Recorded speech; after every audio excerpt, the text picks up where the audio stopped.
You're welcome. Shukran jazeelan. Can I speak in English? Yeah? Do you need someone to translate? Thank you for letting me pass. I have to go shortly.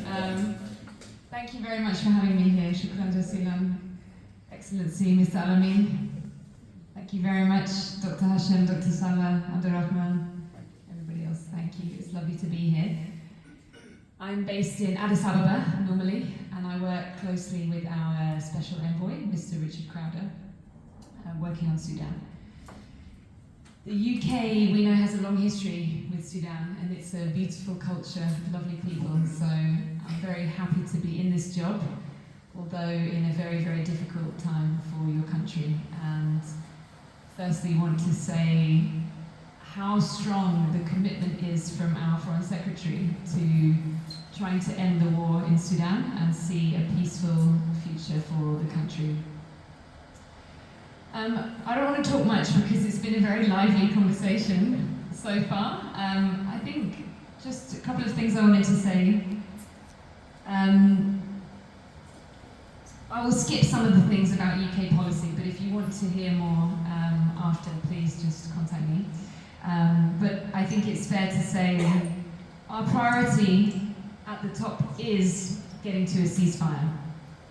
And I know Dr. Hashem and others in the room will have strong feelings about the conditions for that ceasefire, and that's at the heart of the war.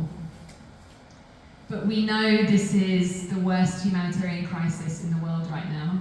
The suffering of people, I don't need to tell you, is extreme, and we believe we need to do everything we can to end the war and to end the suffering. We know there's a lot of work to do then to support conversations about a civilian-led future for the country, which is the UK's interest, ultimately. Sudan is a diverse, large country, beautiful country. We don't want to see it divided. We want to see it at peace with democratic civilian government in the future. So that remains at the core of our policy. The humanitarian crisis is something we have prioritized. So we've protected our spending on Sudan alongside Ukraine and Gaza in the Middle East, at a time where we are having to cut budgets and spend more on defence in other areas. So that shows you the priority that has been placed as the UK on trying to address the situation in Sudan. One of the core pillars of our policy is also atrocity prevention, accountability and justice. So I know this has been discussed already in the meeting. Some of you may have seen various measures that we've taken at the Human Rights Council, the Security Council, bilateral sanctions, the arms embargo across Darfur, and various other critical pillars of our policy on Sudan that we continue to push very firmly. So our government places a high priority on this. Ultimately, though, we know there has to be a political solution. We don't believe there's a military solution to this conflict. And so I want to mention that because we all have to have more conversations about what that political solution looks like. The war can't go on forever. We don't want it to go on another day. I'm sure everybody in this room would feel the same.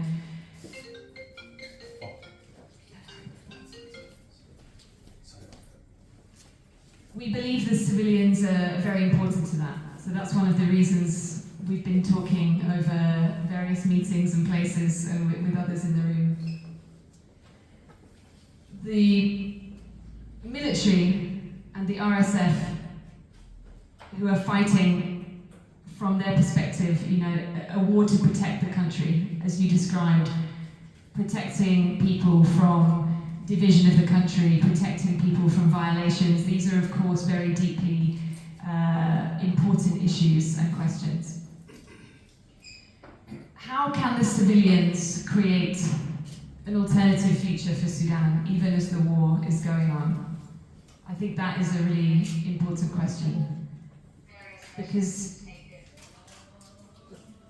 you have been in this for a long time. Many of you I know were part of the revolution and were involved in the transitional period. You've seen the things that worked, the things that didn't work, what led to the war. I think it's important to talk about the here and now and the reality of the situation that we face, and how do we find a practical way out of this that leads to peace without dividing the country, and whilst protecting civilians and upholding human rights and international law and all of those things that we all care about so much. But it's a very, very challenging question. So even though I can't stay much longer, and I'm sorry for that, we are encouraging civilians to have more of those conversations, practical conversations about how the war can end. What does that look like? How can more dialogue and unity be built between civilian groups, many of whom ultimately agree on most things? And I think the more conversations that can happen like that, the more chance we'll have of building an alternative future for the country that is led by civilian voices, where we can see peace and unity in the future of the country.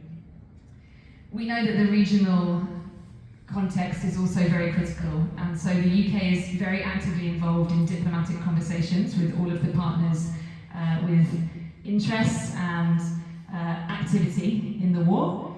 Many of those countries are partners to us across the region and play an important role in peace and stability across the region, and we believe that diplomacy is very key.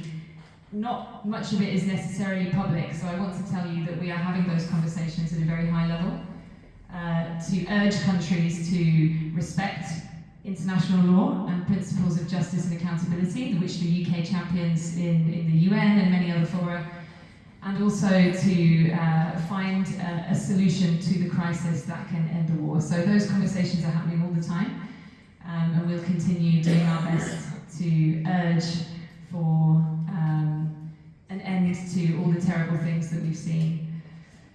Lastly, women's rights, women and girls, I can see some ladies in the room as well, is a big priority for our government, and we continue to do a lot on that. And although it doesn't get the discussion it deserves, we know that women and girls have suffered terribly in this war. I know many of you mentioned Darfur, you mentioned Kordofans, but also we know this has happened in Wad Medani and in many places across the whole country. Our Foreign Secretary, when she visited the border of Chad and Sudan back in February, her priority was to meet refugees and displaced communities and to hear directly, particularly from women and girls, which is a topic close to her heart, and she continues to speak about that whenever she gets the opportunity. So I can assure you that we're also putting a lot of priority on that, and we'll continue working towards protecting women and girls and giving them a greater voice in peace efforts, which we believe is very important. So, unless there's any specific question, I might leave you with that, which I hope has been helpful, but I just want to thank you again for having me, and you really have a beautiful country, and we really hope, inshallah, for a better future.